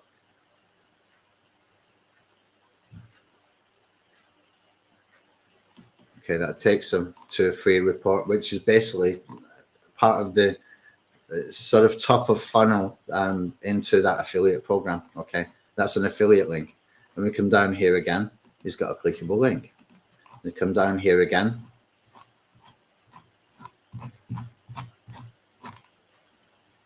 And it's a link to join a webinar. Okay, you can do that very, very easily, but you have to upload your image first. And then once you have uploaded your image, then you can click on the image and click on edit. And what you will find when you do that is that you will have this show here that you can see down here. You can put the link, which can be an affiliate link or anything else. But notice down here as well, it's got the alt text. Put your main keyword in there. If it's a review for ClickFunnels, then you're going to be putting ClickFunnels review kind of keyword in the alt text. Okay, and that's just, you have to click it once it's embedded, then you click it, then you will see the edit options in there. Okay, and somebody was asking about that the other day, so I had to put this in here just to make sure that everybody can see. You can also embed videos. Okay, you can embed by using that embed icon here, and you can put in a YouTube link. Okay, you can also upload videos into here as well. I don't know if that would be any better for SEO. I'd rather just put in a YouTube video. Okay, another thing to consider if you're doing your own LinkedIn formatting, use the quotes. Okay, it just helps to break up your content. It just helps you to break up your content for the purpose of having a piece of content that is easier to read. Okay, so that people can skim through it faster, because they are going to skim. Another thing you might not know, I only found out as well, is that they have an audio version of LinkedIn as well. So your articles can be done with text to speech. You can see here the open immersive reader. If I click on that, what it does is it opens this up like this. Now you can click on here. I'll let you in on a secret. Your team is just a sap. Which is kind of interesting, especially when you are doing articles created by AI, because although the AI stuff is, it can appear a little bit hyperbolic and a bit too enthusiastic when it comes to the writing, but when it's done in a video, it doesn't sound like that at all. Okay, it actually suits video very, very well, and that style of that kind of excited, enthusiastic, hyperbolic kind of hypey copy that it does. Okay, so it actually suits that kind of thing as well. I haven't figured out how we can use this for SEO, but I just spotted it, a couple hours before we can come in the webinar, but I'm pretty sure we can do something with that. I just need to give it some thought. Okay, let's come back up here. Any questions?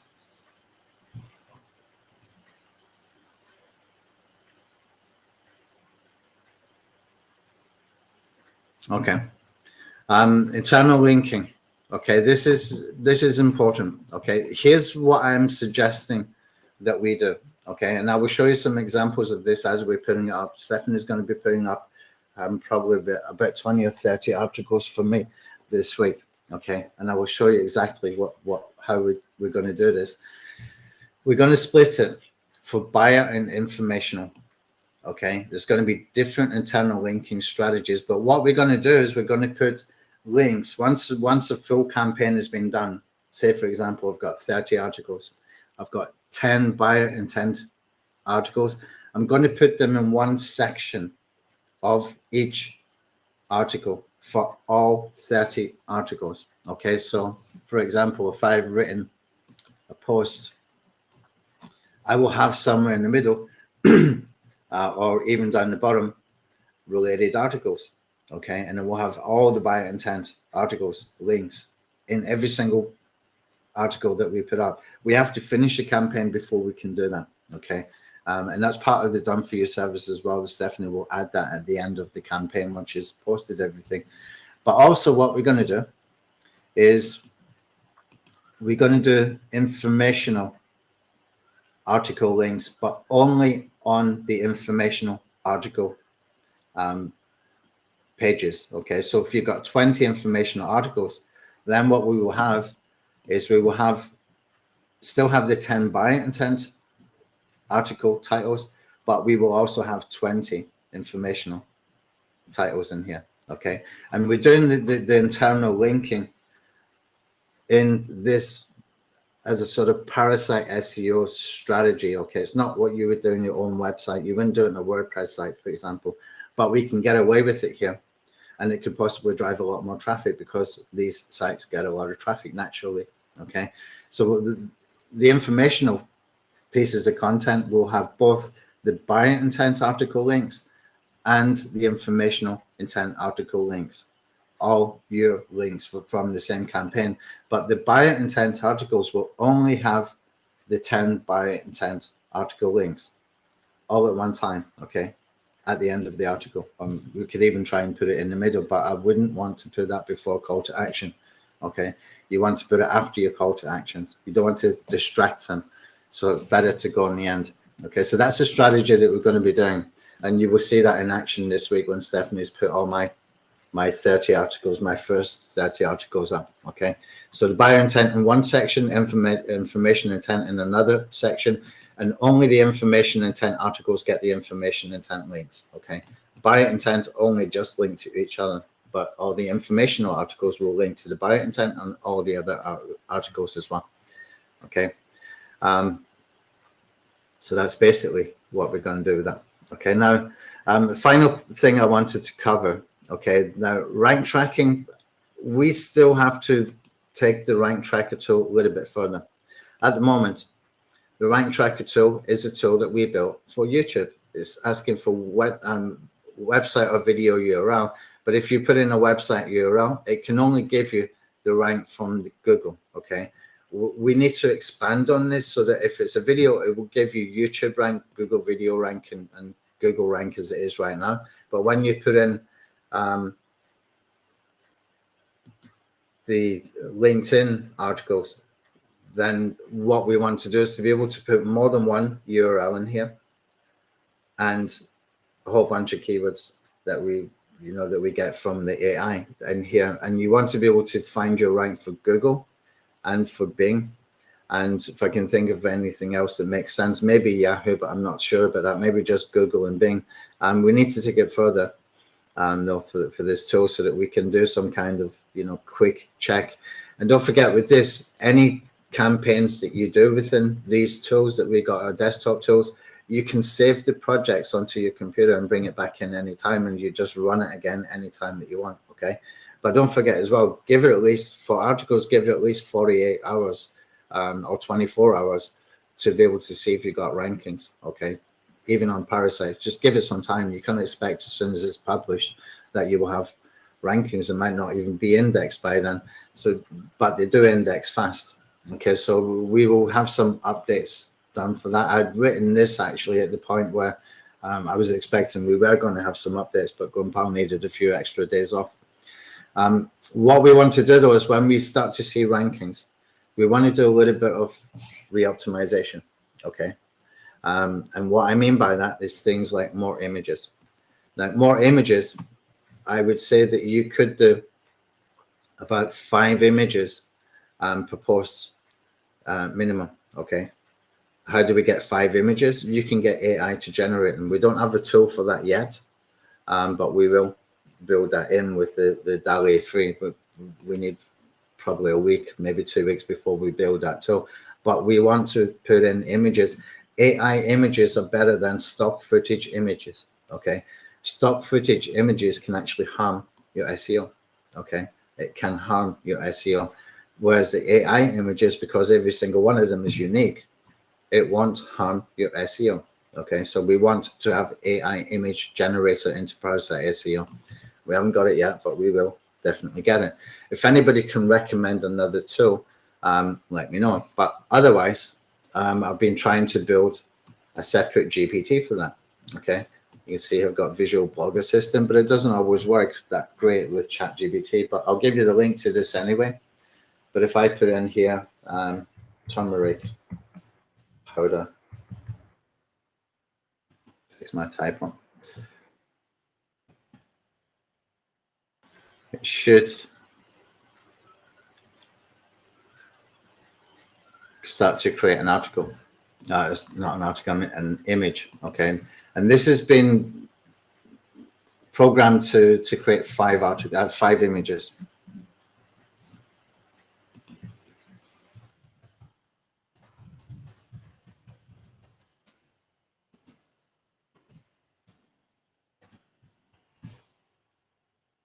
I'll put the link in here. David, yeah, the automation. If we can export to Google Docs, that's where it will be done. Yeah. So you can just copy paste. You can see it's actually quite decent. I put the link. It's a GPT that I made. Okay. Very, very simple. Just keep the keywords kind of broad. Okay. And you can tell it to go and create like 5 articles. Well, you can see it's quite decent quality.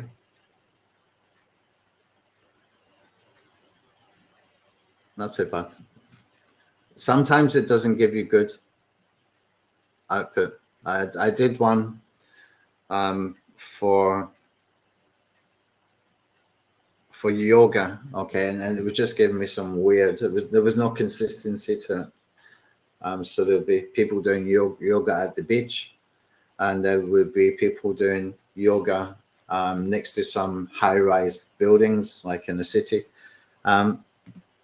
There was no consistency of characters and stuff like that. But if you're talking about stuff like this, like turmeric or green tea or stuff like that, you will get quite good quality images. But when it comes to people, we're not getting the character consistency. So if I wanted to do 5 articles, have the same, character in each one, I'm not getting that consistency. But this is just a quick GPT that I created earlier today because I needed something. I wanted us to have something. So you've got 2 GPTs that I've created, given to you today. Okay, you got this one and you got one for the headlines. Okay, you got one of each, and you can tell it as well what size you want. You can say like create an image that is, big enough for a YouTube thumbnail or whatever the sizes are. I need to get the sizes. I'm not sure. Maybe I can put in those original prompts that you can ask for a YouTube thumbnail, etc. I'll play around with it maybe later today if I get time. Okay. Let's see. What else? Yeah, the re-optimization. Okay. So you want to put more images. That's your easy re-optimization opportunity. Okay. I would also do first sentence rewrites. Why? Because when ChatGPT writes content, it usually will start off with something like, in the vast world of search engine optimization. Those kind of, that first introduction, that first sentence is often a giveaway. It's AI generated content. If I see that, I'm aware of that it's AI, but if it's going to be like a review kind of thing, I'm probably not going to read it, okay? Because I know it's generated by AI. If I'm looking for a review, I think it's better I read something that looks like it's been created by a person, even if AI assisted it. So you want to change your first sentence. Okay, so let's see if I can do it here. Maybe I can. Maybe I can. Let me see. This is AI generated content. I think it was. Let me try one more so I can show you more clearly what I'm talking about.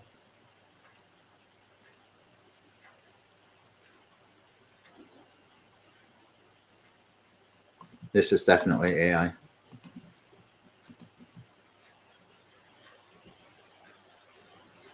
And that's a Parasite as well. It's paid for Parasite. That website is not very fast. Wow. This is definitely AI. Okay. You can tell by the headline, it's got the colon.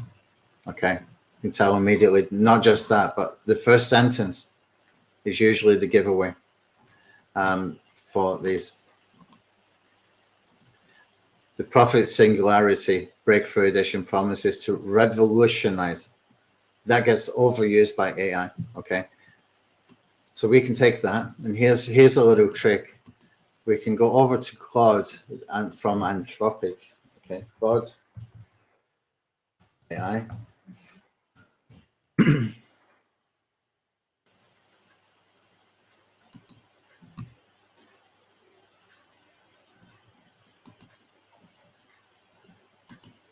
Oh, it's the wrong one. Hold on, I need to fix that. It was the wrong one.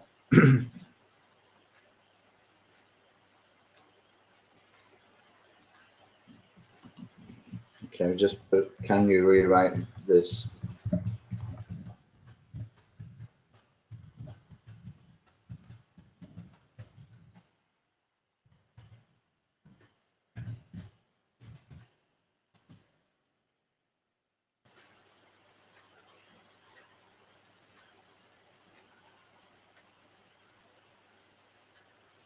And you can see I've taken this, I'll put this into the Google Doc actually. Put it on the bottom. Claude is Claude, so you can see for yourself. And this is a good way to do that first sentence. Okay, so we're taking that and turn it into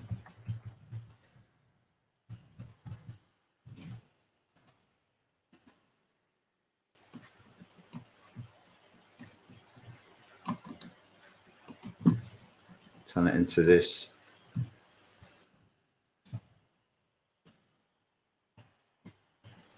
Just click on that. So you just do your formatting, etc. But this sounds more like human, okay? Much more like human. And all we did was add one line of text. That's all we did.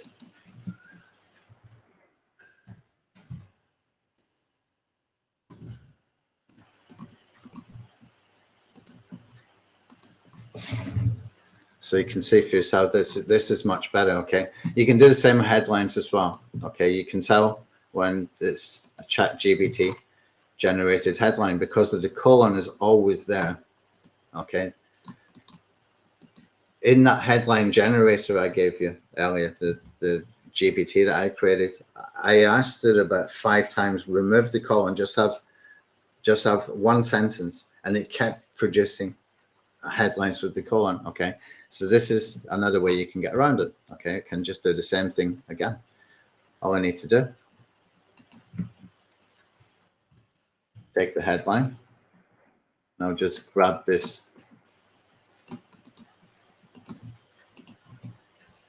Again, this time I'm going to let it know it's a headline.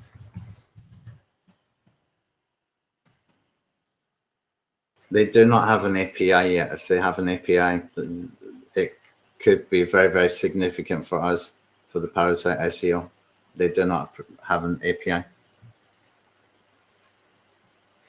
Okay, so it's created something, but you can go and say to, okay, create 5 different versions. Okay, so he's got what's the deal with profit singularity breakthrough? Does it actually revolutionize affiliate marketing? Okay, revolutionize gets overused. Okay, please can you create 5 more creations and do not use the word revolutionize. Okay, so you can just get 5 more. Now it's using colon.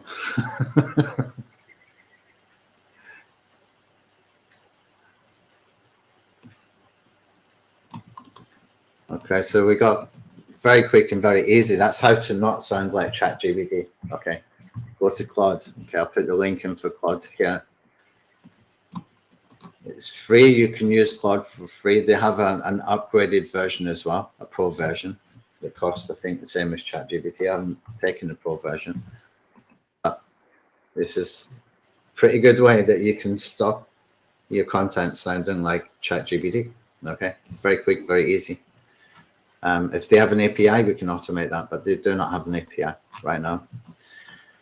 All right, I think we're getting towards the end. Yeah, just one more thing. Okay, this is important if you, I'm not sure which websites will allow us to be able to do this, but I was reading an article by the Search Engine Journal, and I noticed on my telephone that they are always on Google Discover.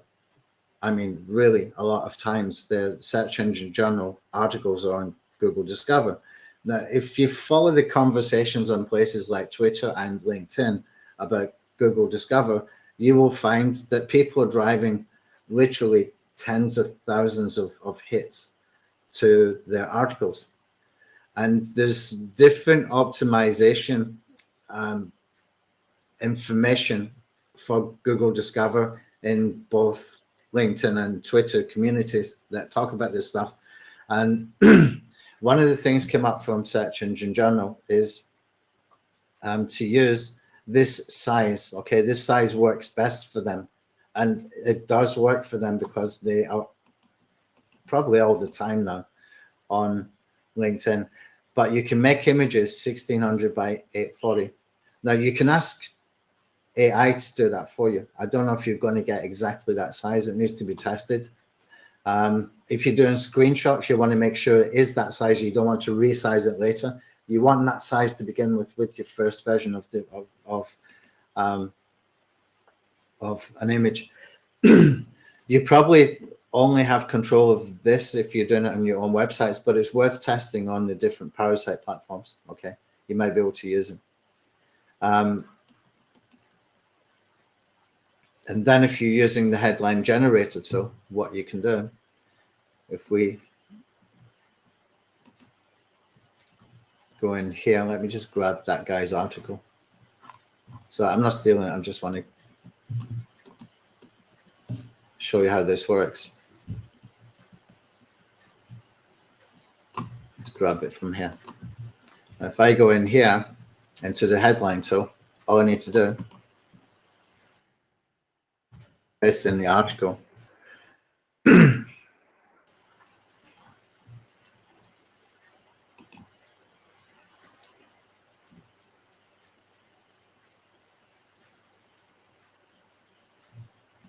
And what we can do from there, grab a headline.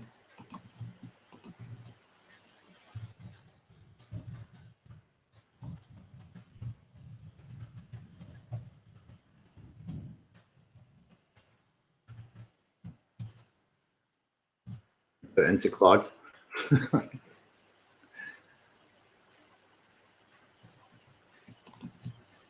And that's for 5 more variations.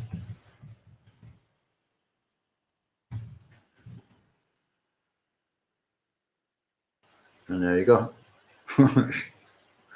It's still using, but not all the time. It's still using colons, but not all the time. There we go. That's how we can stop things looking like AI. Okay, nice and easy. All right, I think that's all I got actually, but I hope I haven't missed anything out. Okay, you get value from this? Did you get some good tips? Learn some stuff? Okay, so we're back on Tuesday. Tuesday will be a Q&A, and we will use the new webinar platform. So there might be some glitches, but that's why it's just a Q&A. So we will do a Q&A on Tuesday, and then on Thursday we're back with more training, and then this time next week again more training. Okay, so we'll do one Q&A a week, and between today and next Sunday there will be 4 sessions, 1 Q&A and 3 training sessions. So I will have Stephanie start to upload articles for me, and we can sort of see what we can learn from that, what we can do to improve stuff. And you know, I'll probably do some tests as well for the off-page SEO stuff. Okay, we'll probably do some tests for that as well.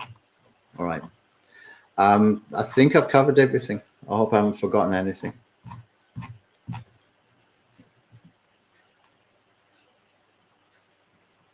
All right, so any more questions? Anybody?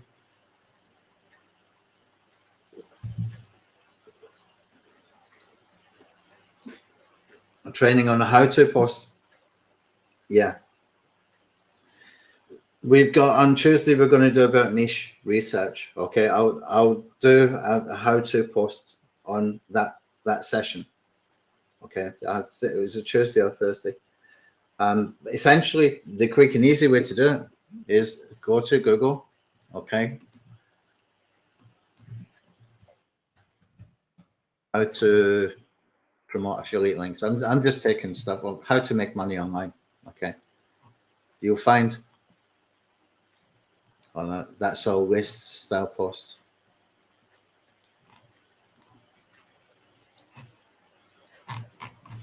What you want to do is you want to use the how to when you do Google search, yeah, and you want to grab 3 or 4 of these. You will put that into Affiliate Edge if it's an affiliate program, if it's an affiliate promotion. If it is not an affiliate promotion, take the best one, okay, the best one, and put it into the Content Edge, yeah, and that's a quick and easy way for doing a how-to post. Okay, but I think that we probably could build a tool that's based on headline, like how to. And if you saw that, I put another PDF into the Facebook page the other day. It was about niche research. It's got some headlines, predefined headlines that you just fill in the blanks. You can use that as well. Try that in Claude, for example. That will work well. I haven't got that on this computer. Oh, I've got it here. Hold on. See if I can get the link for this one.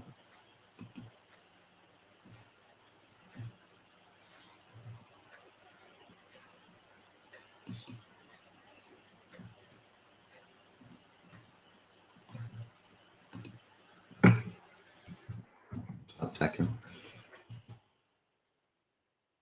How do we get a link for posts here?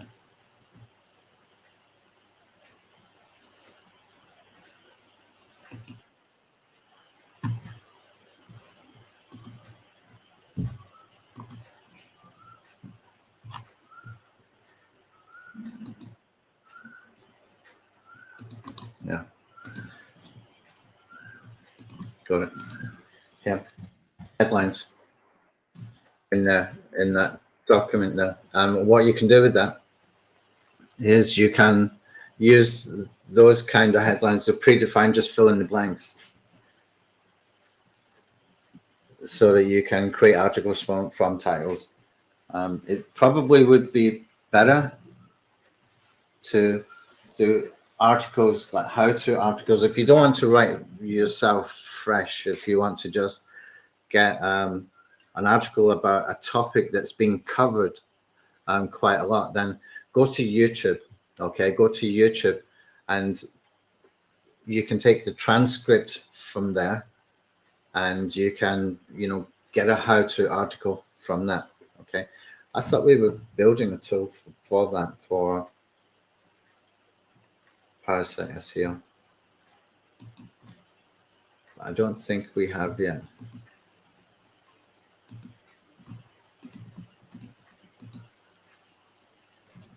Yeah.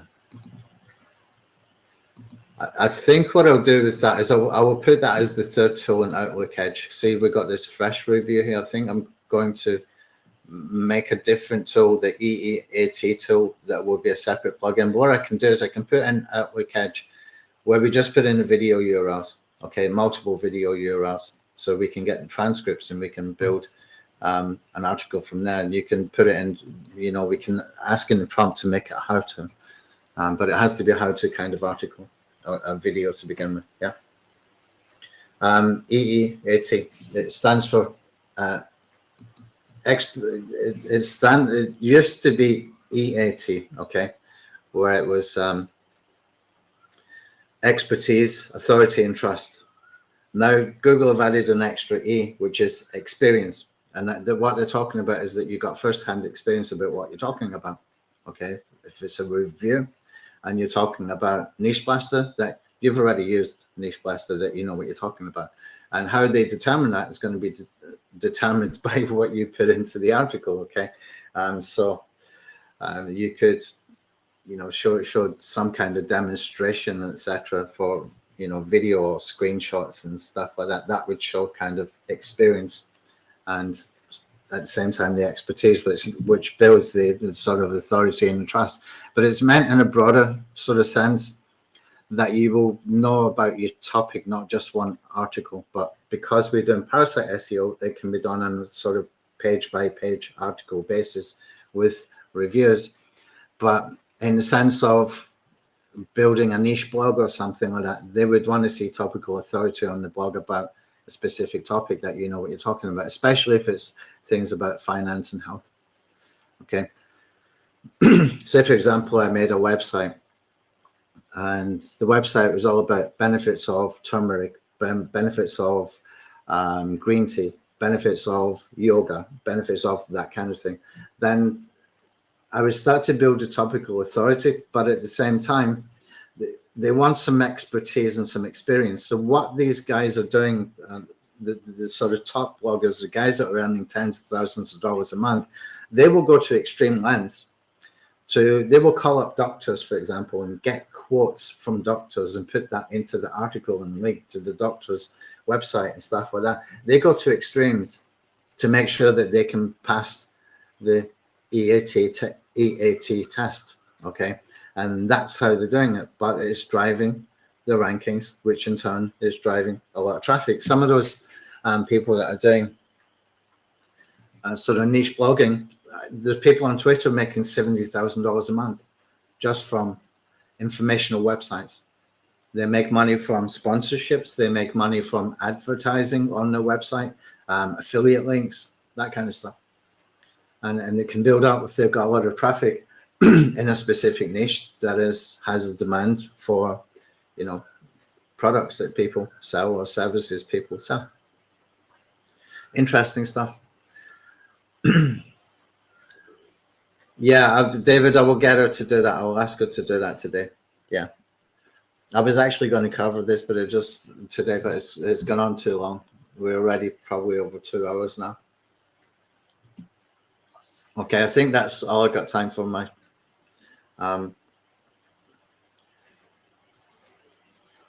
Yeah. Okay. Okay, thanks, David. Okay, so we will be back on Tuesday. Tuesday is a Q&A, yeah? We will use a separate platform.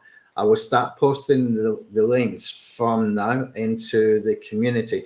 If you already got into the community, can you please go and respond to some of these posts that I've done, just so that I know that it's working? Okay, you can see I've done some posts.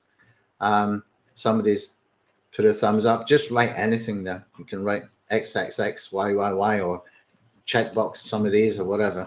Yeah, just do something so that I can see that you're able to both make a post and also respond to post, and that should, you know, be easier. Even though it's very, very simple, it's got no distractions, and we'll be able to just have the discussions. And whenever I'm posting something, you can see that we've got categories. Okay, so we can stick to the same category, then we're on topic. Nice and easy and simple. It doesn't have to be more complicated than that. Yeah. All right. That's it, I think. All right, guys. Thank you. I'll have the replay in here in this community in a couple hours. Okay. Thanks.